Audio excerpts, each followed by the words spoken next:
মাত্র 22 বছরের একটা মেয়ে যে যুদ্ধ করছে 17-18 বছর থেকে সম্ভবত, এই যে 5 বছর ধরে যুদ্ধ করে যাচ্ছেন আপনি, এত অল্প বয়সে এই ম্যাচিউরিটি কোথা থেকে আসলো? শুরু থেকে যদি একটু বলেন আপনি, উদ্যোক্তা হওয়ার জন্য কি ছিল এবং আপনার জীবনের গল্পের শুরুটা কেমন ছিল, এবং একই সঙ্গে নিজের বলার মতো একটা গল্প আপনাকে আসলে কি দিয়েছে? জি স্যার, প্রথমেই বলবো যে আমি ছোটবেলা থেকেই একেবারে গ্রামে বড় হয়েছি। মানে আমার জন্মই হচ্ছে বাগেরহাট জেলার চিতলমারী উপজেলাতে, একেবারেই গ্রাম।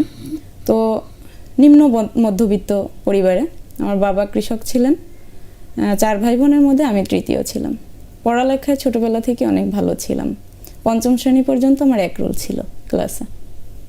তারপর হাই স্কুলে পড়াবে না, আমাদের বংশীয় নিয়ম। আমার দাদা 5 পাসের পরে মেয়েদের বিয়ে দিয়ে দেন। তো আমি তখন একটাই কথা বলতাম যে আমি এসএসসি পরীক্ষার পরে বিয়ে করব, কানা খোড়া যার সাথেই বিয়ে দিবেন। তো অনেক কষ্ট করে এসএসসি পরীক্ষাটা দেই।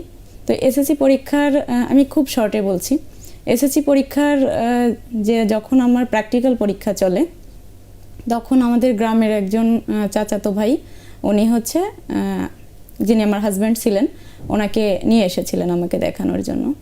তো সেই 17 সালে আমি এসএসসি পরীক্ষা দেই। 2000 সালে আমার জন্ম।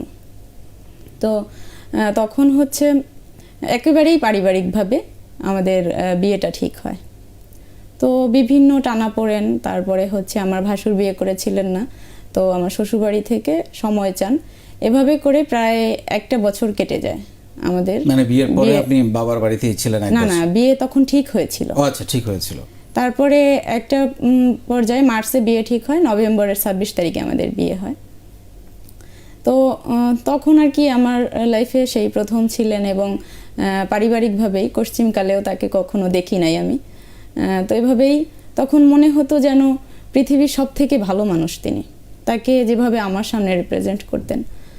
তো আমি কখনো, মানে আমার কল্পনাতেও আসেনি তার মধ্যে খারাপ এক বিন্দু কোনো কিছু। আমাদের বাড়ি থেকে প্রায় 50 কিলোমিটার দূরে, ফকিরহাট থানায় তাদের বাড়ি।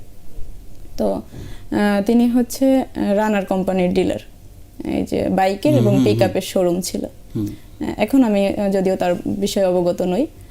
তখন হচ্ছে তো 1 বছর আমি তো কেটে যায়, আমার লেখাপড়া হয় না। 18 সালে অনেক বলে কই, আমার ছোটবেলা থেকে ইচ্ছা ছিল যে আমি আইন নিয়ে পড়াশোনা করব, ইন্টার কমপ্লিট করে আইন নিয়ে পড়াশোনা করব। কিন্তু তিনি হচ্ছে ডিপ্লোমা ইঞ্জিনিয়ার ছিলেন, তো বললেন বিএসসি করতে পারেননি আর্থিক অনটনের কারণে। তো আমাকে দিয়ে সেই স্বপ্ন পূরণ করতে চেয়েছিলেন। তো 2018 সালে আমাকে গোপালগঞ্জ বিজ্ঞান ও প্রযুক্তি মহাবিদ্যালয়ে একটি টেকনিক্যাল কলেজে কম্পিউটার ইঞ্জিনিয়ারিংয়ে ভর্তি করে দেন। অনেক দুজনের মধ্যে বোঝাপড়া ছিল। তো ওখানে আমাকে বাসা ভাড়া নিয়ে দেন। বেশ প্রথম সেমিস্টার আমি পরীক্ষা দিই। সেকেন্ড সেমিস্টার পরীক্ষার আগে আমাকে ফকিরহাটে নিয়ে যাওয়া হয়, অর্থাৎ আমার শ্বশুরবাড়িতে। যখন থেকে তার কাছে থাকা শুরু করলাম, তখন থেকে আমি যেন ওই মানুষটাকে আর চিনতে পারছি না, মানে একেবারেই ভিন্ন। মাঝরাতে অন্য মেয়েদের কল আসে, একে একে করে আমি সব কিছু বুঝতে পারি যে আমি যে মানুষটাকে চিনতাম সম্পূর্ণ ফেক। সে আমার অনুপস্থিতিতে একাধিক মেয়েদের প্রতি আসক্ত। তো একটা পর্যায়ে আমি অশান্তি হতো সংসারে, কারণ আমি তাকে প্রচণ্ড রকম ভালোবাসতাম। যে মনে হয় যে অন্ধ ভালোবাসা, এর থেকে পৃথিবীতে বোধহয় কোনো ভালোবাসা থাকে না। তখন প্রচুর ইমোশন কাজ করতো আমার মধ্যে।